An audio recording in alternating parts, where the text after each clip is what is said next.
آپ کے نبی نے ارشاد فرمایا ہر شخص کے 3 دوست ہوتے ہیں. پھر وضاحت کرتے ہوئے ارشاد فرمایا پہلا دوست انسان کا مال ہے. جیسی موت آئی مال گیا. اور یہ یاد رکھیے گا جتنا مال چھوڑ کر مریں گے موت اتنی دردناک ہوگی. آپ کی لینڈ کروزر ادھر، جوتے، موزے، کپڑے، بڑا محل، جتنا آدمی مال چھوڑ کے مرتا ہے اتنی تکلیف زیادہ. آپ کے پاس 40,000 کا موبائل ہے، کوئی سنیچ کر کے لے جائے تو دکھ ہوگا نا، لیکن 1 لاکھ کا ہو تو، اور اگر 5 لاکھ کا بریف کیس چھین کر بھاگ جائے تو، اور اگر آپ کی دکان میں 2 کروڑ کی ڈکیتی کر کے چلے جائیں تو، جتنا زیادہ مال چھنتا ہے اتنی اذیت اور تکلیف زیادہ ہوتی ہے، جو ابھی ہمیں نہیں پتہ چل رہی ہے موت کے وقت ہوگی. لیکن ہم اس مال کے لیے جس کو ہم چھوڑ کر جائیں گے تو اولاد بعض اوقات نافرمانی میں خرچ کر کے ہمارے لیے گناہ جاریہ کرتی رہے گی، کیونکہ تربیت تو ہوتی نہیں، اور چھوڑ کر ہی جانا ہے. اس کے لیے چاہے جھوٹ بولنا پڑے، فراڈ کرنا پڑے، وراثتیں دبانی پڑے، رشوتیں لینی پڑے، دھوکہ دینا پڑے، حتیٰ کہ قتل تک کروانا پڑے. مروا دیتے ہیں لوگوں کو پیسے کے لیے، لیکن یہ مال حاصل ہو جائے.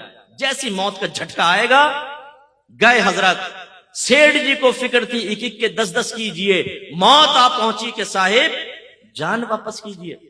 بنی اسرائیل کے ایک بہت سیٹ آدمی تھا، اس نے بڑا محل بنایا، بڑا مال جمع کیا، تخت کے اوپر پاؤں رکھ کر سوچنے لگا کہ اب تو میری 7 نسلیں بھی بیٹھ کے کھاتی رہے تو کمانے کی ضرورت، اتنا مال جمع کر لیا.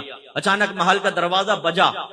اس نے خادم سے کہا جا کر دیکھو کون جاہلانہ طریقے سے بجا رہا ہے. وہ گئے تو دیکھا پورے پھٹے پرانے حال میں فقیر کھڑا ہے. انہوں نے کہا کیا بات ہے؟ کہا اپنے مالک کو میرے پاس بلاؤ. کہا کہ تیرا دماغ خراب ہے، ہمارا مالک تیرے پاس آئے گا، بھاگ یہاں سے. اندر گئے. مالک نے پوچھا کون تھا؟ یہ حضور ایک فقیر تھا، آپ کو وہاں بلا رہا تھا. فرمایا مجھے؟ تم نے مزہ نہیں چکھایا اس کو؟ پھر دروازہ زور سے بجا. خادم بھاگ کر گئے.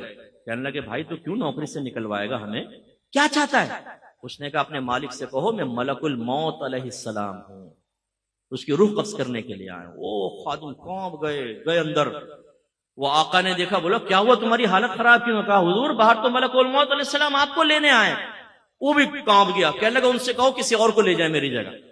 ملک الموت علیہ السلام اندر تشریف لائے. فرمایا جب موت کا وقت آتا ہے پھر ٹلتا نہیں ہے، لیکن مجھے اللہ نے حکم دیا ہے کہ مجھے تھوڑی سی تجھے میں مہلت دے دوں، تو جو کرنا چاہتا ہے کر لے. اس نے کہا اچھا.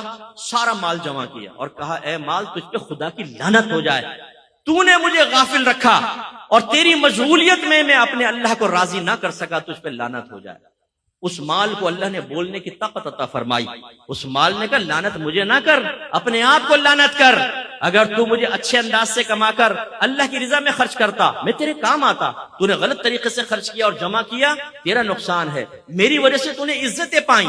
تو اس وقت بادشاہوں کے دربار میں چلا جاتا تھا جب دینداروں کو وہاں سے ہٹا دیا جاتا تھا. اس مال سے تو نے عیش کیا ہے، اپنے آپ کو ملامت کر. اور پھر حدیث روایت میں آتا ہے کہ ملک الموت علیہ السلام نے اس کی روح قبض کی اور وہ پہاڑوں کے برابر اپنی دولت کو دیکھتا ہوا مر گیا. بے فکر رہیں، یہ عنقریب اعلان ہوگا. مفتی اکمل صاحب کا انتقال ہو گیا، فلاں کا انتقال سنتے ہیں نا ہم. آپ کا میرا بھی مسجد کے مائک پہ اعلان ہو رہا ہوگا. ہم نے کون سا ایسا آب حیات خضر علیہ السلام سے لے کر پی لیا کہ ہمیں موت نہیں آئے گی، محلے والے مر جائیں گے ہم بچیں گے؟ بہت جلد موت آنے والی ہے. اس لیے اپنا محاسبہ کریں، اپنا احتساب کریں. جو شادی شدہ ہیں اپنی لائف کو شریعت کی طرف لے کر آئیں اور تقاضائے شریعت کو پورا کریں تو نجات ہوگی.